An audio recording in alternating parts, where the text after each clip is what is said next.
The Cheras चेरा राजवंश। Students, अब बात करते हैं चेरा डायनेस्टी की। चेरा रूलर्स को केरला पुत्रास यानी सन्स ऑफ केरला के नाम से भी जाना जाता था। इनका किंगडम आज के केरल और वेस्टर्न तमिलनाडु के बड़े हिस्से में फैला हुआ था। इनकी कैपिटल थी वंजी, जिसे आज करूर के नाम से जाना जाता है। चेरा डायनेस्टी ने साउथ इंडिया के कल्चर, लिटरेचर और इकोनॉमी को मजबूत बनाने में बहुत बड़ा योगदान दिया। तमिल लिटरेचर को मिला बड़ा सपोर्ट। स्टूडेंट्स, किसी भी सिविलाइजेशन की पहचान सिर्फ उसके किंग्स या वॉर्स से नहीं होती। उसकी पहचान उसकी लैंग्वेज और लिटरेचर से भी होती है। चेरा रूलर्स इस बात को अच्छी तरह समझते थे। इसीलिए उन्होंने संगम एज के पोएट्स और स्कॉलर्स को भरपूर सपोर्ट दिया।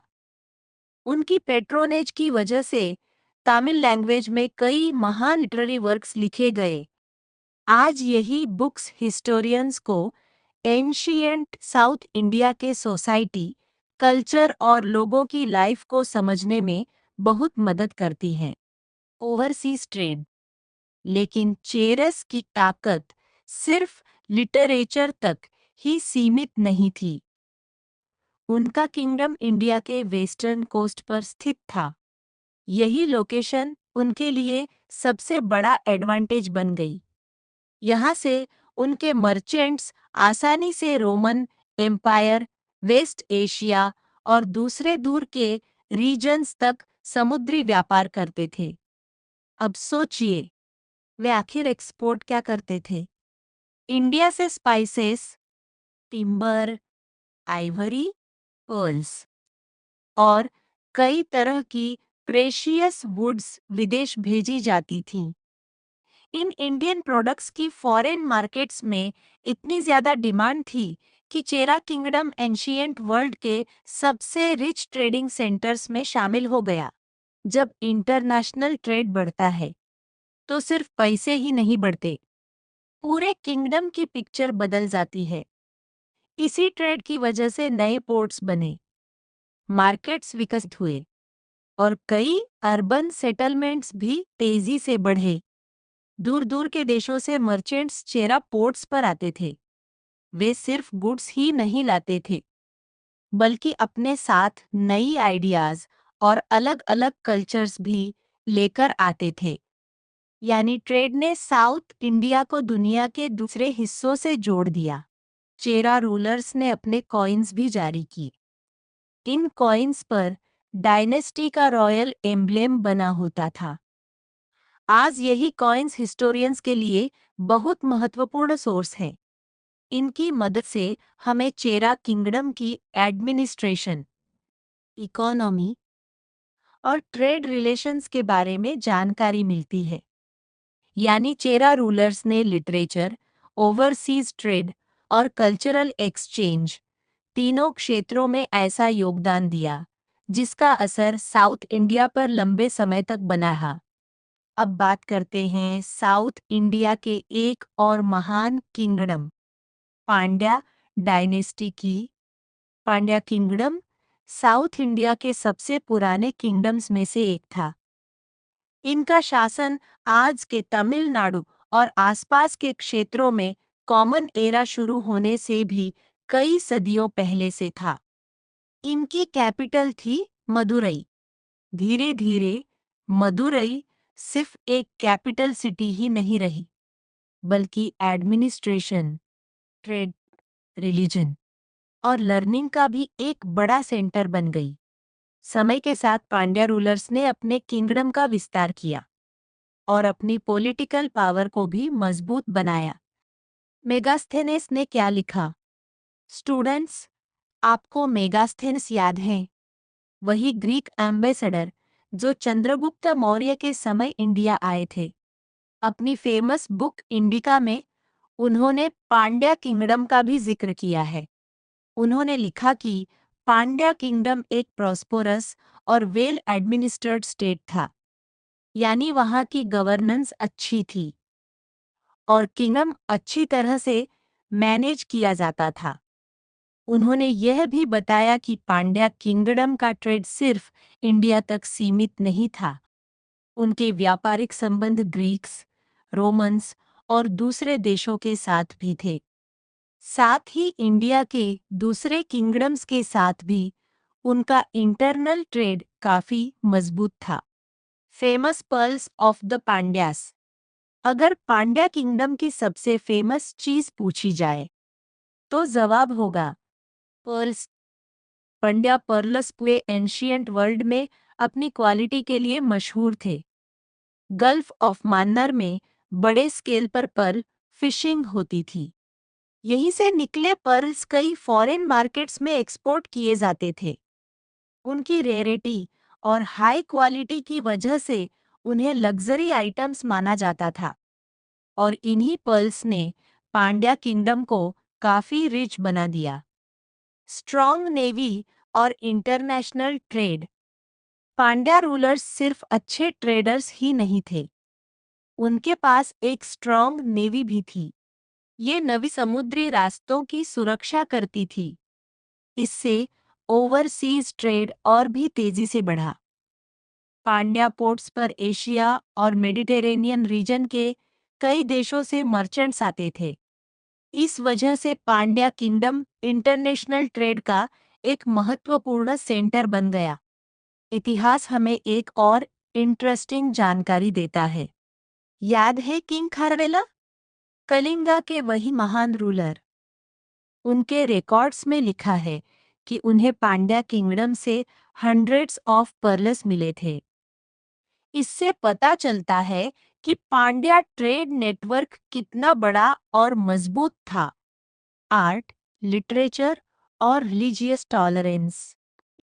पांड्या रूलर्स ने सिर्फ ट्रेड पर ही ध्यान नहीं दिया, उन्होंने आर्ट, आर्किटेक्चर, लिटरेचर और रिलीजियस इंस्टीट्यूशंस को भी पूरा सपोर्ट दिया।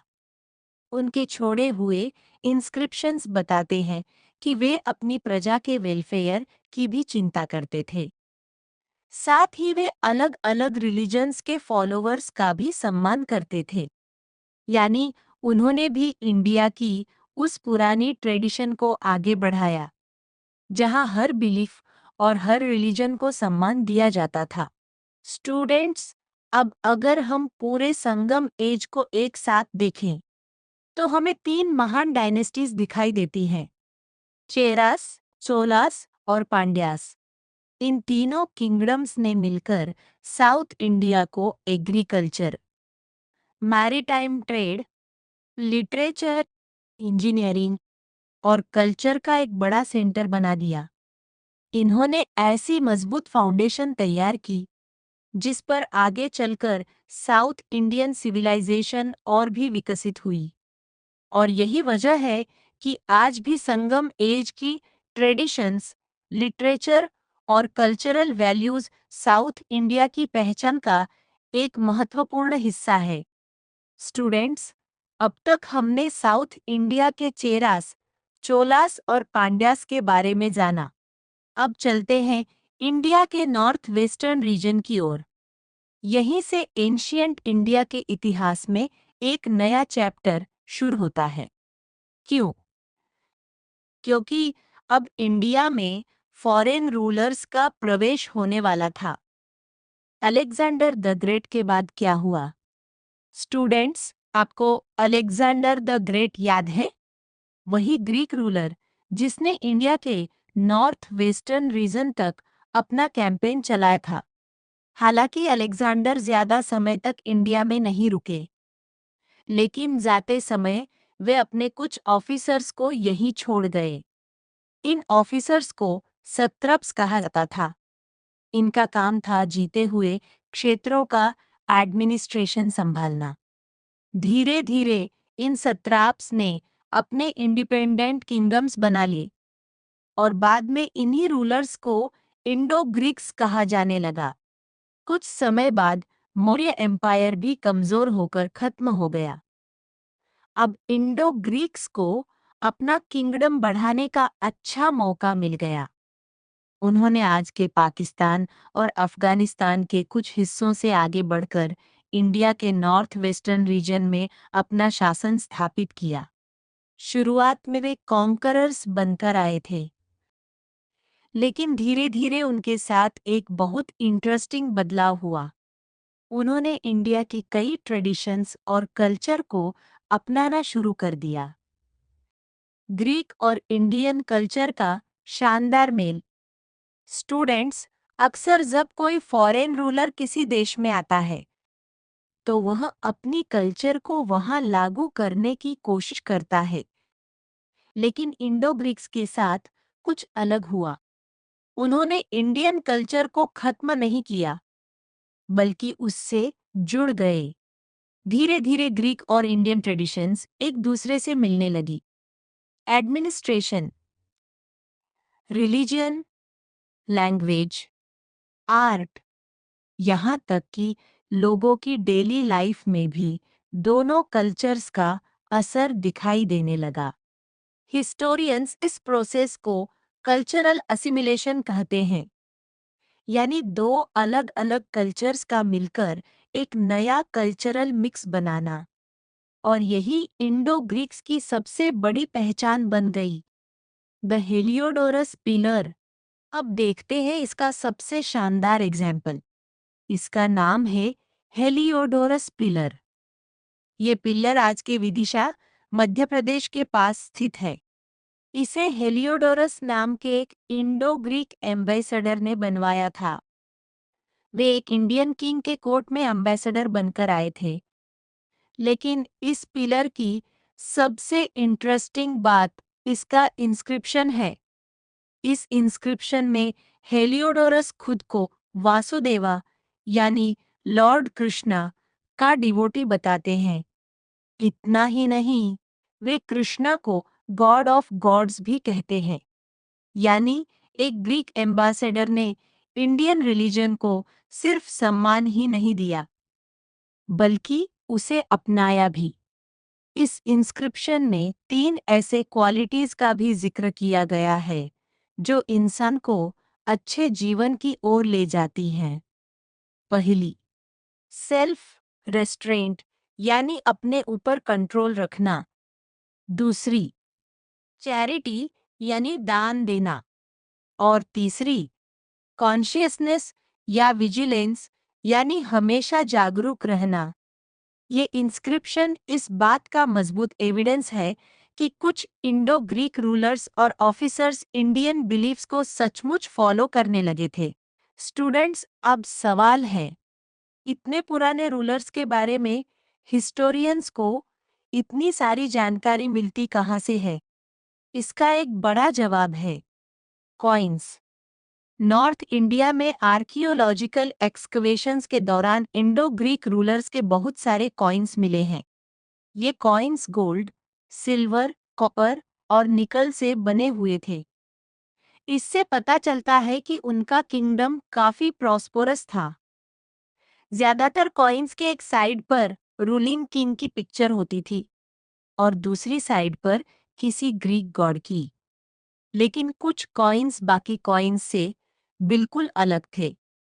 उन पर वासुदेव, कृष्ण और लक्ष्मी जैसे इंडियन गॉड्स की इमेजेस भी बनी हुई थी।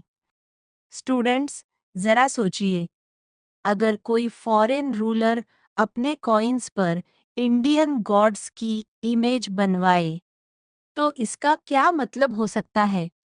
इसका मतलब था कि इंडियन कल्चर का इन्फ्लुएंस इंडो ग्रीक रूलर्स पर लगातार बढ़ रहा था। साथ ही वे इंडियन पीपल का ट्रस्ट और सपोर्ट भी जीतना चाहते थे। एक और इंटरेस्टिंग बात, इनमें से कई कॉइन्स पर इंस्क्रिप्शंस 2 लैंग्वेजेस में लिखे गए थे, एक ग्रीक स्क्रिप्ट में और दूसरा इंडियन स्क्रिप्ट में। इसे बाइलिंगुअल इंस्क्रिप्शन कहा जाता है। ये भी दिखाता है कि दोनों कल्चर्स के बीच कितना अच्छा इंटरैक्शन था। स्टूडेंट्स, इंडो ग्रीक्स शुरुआत में कॉन्करर्स बनकर इंडिया आए थे, लेकिन समय के साथ वे इंडियन सोसाइटी का ही एक हिस्सा बन गए। उन्होंने आइडियाज, आर्ट, रिलीजियस बिलीफ्स और ट्रेडिशंस का आदान प्रदान बढ़ाया। यानी उन्होंने ग्रीक और इंडियन सिविलाइजेशन का एक अनोखा कॉम्बिनेशन तैयार किया। आज भी उनका influence Indian art, architecture, culture, coinage और रिलीजियस सिंबल्स में साफ दिखाई देता है। यही वजह है कि हिस्टोरियंस इंडो ग्रीक्स को सिर्फ फॉरेन रूलर्स के रूप में नहीं देखते, बल्कि ऐसे रूलर्स के रूप में याद करते हैं जिन्होंने इंडियन कल्चर को अपनाया और उसकी डाइवर्सिटी को और भी समृद्ध बनाया। लेकिन इतिहास हमेशा बदलता रहता है। धीरे धीरे इंडो ग्रीक किंगडम्स कमजोर होने लगे और उनकी जगह एक नए फॉरेन ग्रुप ने ले ली। इनका नाम था शकास, जिन्हें इंडो साइथियंस भी कहा जाता है। शकास इंडिया के नॉर्थ वेस्टर्न बॉर्डर से भारत में आए। लगभग सेकंड सेंचुरी बीसीई के बाद उन्होंने नॉर्थ वेस्ट और वेस्टर्न इंडिया के बड़े हिस्सों पर अपना शासन स्थापित किया और उनका इन्फ्लुएंस लगभग 5th सेंचुरी सीई तक बना रहा। शुरुआत में शाकास भी दूसरे फॉरेन रूलर्स की तरह कॉन्करर्स बनकर आए थे, लेकिन समय के साथ उन्होंने भी इंडियन सोसाइटी को अपनाना शुरू कर दिया। उन्होंने कई इंडियन कस्टम्स, ट्रेडिशंस और कल्चरल वैल्यूज को स्वीकार किया। यानी इंडो ग्रीक्स की तरह शाकास भी धीरे धीरे इंडियन कल्चर का हिस्सा बन गए। उनके शासन से इंडियन और फॉरेन कल्चर्स के बीच इंटरैक्शन और भी बढ़ा। शक्का संवत स्टूडेंट्स, शकास की सबसे बड़ी पहचान सिर्फ उनका किंगडम नहीं है। उन्होंने इंडिया को एक ऐसी चीज दी जिसका इस्तेमाल आज भी किया जाता है। इसका नाम है शका संवत या शका एरा। इस कैलेंडर की शुरुआत 78 सीई में हुई थी। ये कैलेंडर ग्रेगोरियन कैलेंडर से 78 साल पीछे चलता है और शका न्यू ईयर आने से पहले के महीनों में यह अंतर 79 साल का होता है। इस कैलेंडर की हिस्टोरिकल इम्पोर्टेंस को देखते हुए 1957 में गवर्नमेंट ऑफ इंडिया ने इसे इंडियन नेशनल कैलेंडर के रूप में अपनाया। आज भी इंडिया में कई ऑफिशियल वर्क्स में ग्रेगोरियन कैलेंडर के साथ साथ शक संवत का भी इस्तेमाल किया जाता है। यानी लगभग 2000 साल पहले शुरू हुआ यह कैलेंडर आज भी हमारे देश का हिस्सा है। अब शाकास के बाद इतिहास में आता है एक और पावरफुल डायनेस्टी, कुशानास। कुशानास मूल रूप से सेंट्रल एशिया से आए थे। लगभग सेकंड सेंचुरी सीई के आसपास उन्होंने इंडियन सबकॉन्टिनेंट में प्रवेश किया। धीरे धीरे उन्होंने इतना बड़ा एम्पायर बना लिया कि उसका विस्तार सेंट्रल एशिया से लेकर आज के अफगानिस्तान, पाकिस्तान और नॉर्थ इंडिया के बड़े हिस्सों तक फैल गया। लेकिन कुशाणास की असली ताकत सिर्फ उनका विशाल एम्पायर नहीं था। उनकी सबसे बड़ी स्ट्रेंथ थी लोकेशन। उनका एम्पायर दुनिया के सबसे महत्वपूर्ण ट्रेड रूट्स के बीच में था। इस वजह से इंडिया का connection central Asia, China, Persia और मेडिटेरेनियन वर्ल्ड से और भी मजबूत हो गया।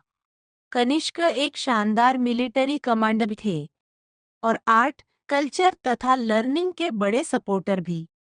उन्होंने अपने एम्पायर का काफी विस्तार किया और एडमिनिस्ट्रेशन को भी मजबूत बनाया। इंस्क्रिप्शंस में उन्हें एक बहुत बड़ी उपाधि दी गई है, महाराजा राजाधिराजा देवपुत्र कनिष्क, यानी the great king, king of kings, son of God Kanishka. लेकिन कनिष्क सिर्फ युद्ध जीतने में ही विश्वास नहीं रखते थे। जब वे मिलिट्री कैंपेन्स में व्यस्त नहीं होते थे तो लर्निंग, रिलीजन, लिटरेचर और आर्ट्स को बढ़ावा देते थे। इसी वजह से उनका शासन एंशियंट इंडिया के सबसे महत्वपूर्ण कल्चरल पीरियड्स में गिना जाता है। स्टूडेंट्स, अब देखते हैं कनिष्क के कॉइन्स हमें क्या बताते हैं। उनके कॉइन्स सिर्फ करेंसी नहीं थे, वे हिस्ट्री के इम्पॉर्टेंट डॉक्यूमेंट्स भी हैं। कुछ कॉइन्स में कनिष्क को स्पीयर पकड़े हुए दिखाया गया है। साथ ही उन पर किंग ऑफ किंग्स भी लिखा हुआ मिलता है। लेकिन कॉइन के दूसरी साइड पर लॉर्ड बुद्ध की इमेज बनी हुई है और उनकी पहचान ग्रीक स्क्रिप्ट में लिखी गई है। अब जरा एक और कॉइन देखिए। उसमें लॉर्ड शिव अपने पवित्र बैल नंदी के साथ दिखाई देते हैं। स्टूडेंट्स, इससे हमें क्या समझ में आता है? यही कि कनिष्क अलग अलग रिलीजन्स का सम्मान करते थे। उन्होंने बुद्धिस्ट और हिंदू दोनों ट्रेडिशंस को अपनी ऑफिशियल करेंसी पर जगह दी, यानी उनका संदेश साफ था। अलग अलग बिलीफ्स के लोग शांति से साथ रह सकते हैं। अब बात करते हैं उस रास्ते की जिसने कुषाण एम्पायर को दुनिया के सबसे रिच एम्पायर्स में से एक बना दिया। इसका नाम था द सिल्क रूट। ये एंशियंट वर्ल्ड का सबसे फेमस ट्रेड नेटवर्क था। ये route China, Central Asia, Persia, India और मेडिटेरेनियन वर्ल्ड को आपस में जोड़ता था। इस रूट का बड़ा हिस्सा कुशाना एम्पायर से होकर गुजरता था। इसलिए मर्चेंट्स लगातार उनके किंगडम से होकर ट्रैवल करते थे। वे silk, spices, precious stones, textiles, ivory, metal goods, perfumes और कई दूसरी वैल्यूएबल आइटम्स एक देश से दूसरे देश तक ले जाते थे। इस ट्रेड से कुशाना एम्पायर को बहुत वेल्थ मिली। लेकिन सिर्फ पैसा ही नहीं, इस रूट से आइडियाज, टेक्नोलॉजी, आर्ट, लैंग्वेजेस और रिलीजन्स भी एक जगह से दूसरी जगह पहुंचे। यानी इंडिया ईस्ट और वेस्ट के बीच कल्चरल एक्सचेंज का एक बड़ा सेंटर बन गया। Gandhara school of art. Students, Kushana period की सबसे बड़ी अचीवमेंट्स में से एक थी गांधार स्कूल ऑफ आर्ट। ये स्टाइल नॉर्थ वेस्ट इंडिया के पुराने गांधार रीजन में विकसित हुई। इसकी सबसे बड़ी खासियत थी ग्रीक, रोमन और इंडियन आर्ट का शानदार कॉम्बिनेशन। आर्टिस्ट ज्यादातर ग्रे ब्लैक शिस्ट स्टोन का इस्तेमाल करते थे। इस स्कूल की सबसे फेमस स्कल्पचर्स थीं लॉर्ड बुद्धा की मूर्तियां। इनमें बुद्ध को बिल्कुल रियल ह्यूमन बॉडी के साथ दिखाया गया है। कर्ली हेयर, फ्लोइंग रोब्स और शांत फेशियल एक्सप्रेशंस, इन सब पर ग्रीक स्कल्पचर का साफ इन्फ्लुएंस दिखाई देता है। यानी फॉरेन आर्ट टेक्निक्स और इंडियन रिलीजियस थीम्स का एक शानदार मेल। Mathura school of art. इसी समय नॉर्थ इंडिया के मथुरा यानी आज के उत्तर प्रदेश में एक दूसरी आर्ट स्टाइल भी विकसित हो रही थी। इसे कहा जाता है मथुरा स्कूल ऑफ आर्ट। लेकिन ये गांधार स्कूल से काफी अलग थी।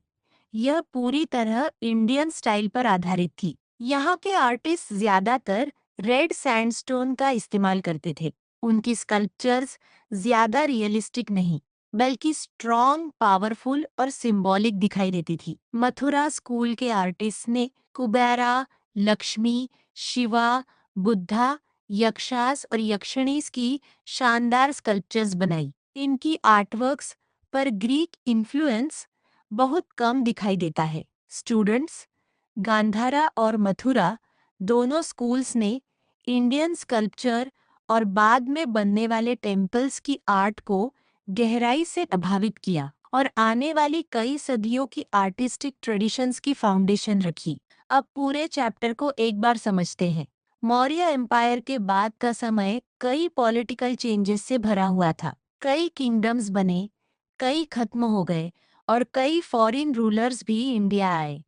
लेकिन इस पूरे पीरियड की सबसे बड़ी खासियत सिर्फ पॉलिटिकल हिस्ट्री नहीं थी। असल ताकत थी कल्चरल ग्रोथ। इंडियन और फॉरेन डायनेस्टीज ने एक दूसरे से बहुत कुछ सीखा, आइडियाज का एक्सचेंज हुआ, रिलीजन्स एक दूसरे के करीब आए, आर्ट और आर्किटेक्चर में नए स्टाइल्स बने और एडमिनिस्ट्रेशन में भी कई नए बदलाव हुए। धीरे धीरे अलग अलग कल्चर्स आपस में मिलते गए। इसी दौरान संस्कृत लिटरेचर भी लगातार आगे बढ़ती रही। महाभारत और रामायणा जैसे महान एपिक्स का विकास भी इसी पीरियड में आगे बढ़ा। Art, architecture, trade, religion, philosophy, लगभग हर फील्ड में इंडिया नई ऊंचाइयों तक पहुंच। स्टूडेंट्स, इस चैप्टर से हमें एक बहुत महत्वपूर्ण बात सीखने को मिलती है। इंडिया का इतिहास सिर्फ किंग्स और बैटल्स की कहानी नहीं है। ये एक ऐसी सिविलाइजेशन की कहानी है जो समय के साथ बदलती रही, नई चीजें अपनाती रही और अलग अलग कल्चर्स को साथ लेकर आगे बढ़ती रही। यही वजह है कि हजारों साल बाद भी इंडिया की सबसे बड़ी पहचान है टॉलरेंस, डाइवर्सिटी और कल्चरल एक्सचेंज, और यही हमारी समृद्ध विरासत की सबसे मजबूत नींव है।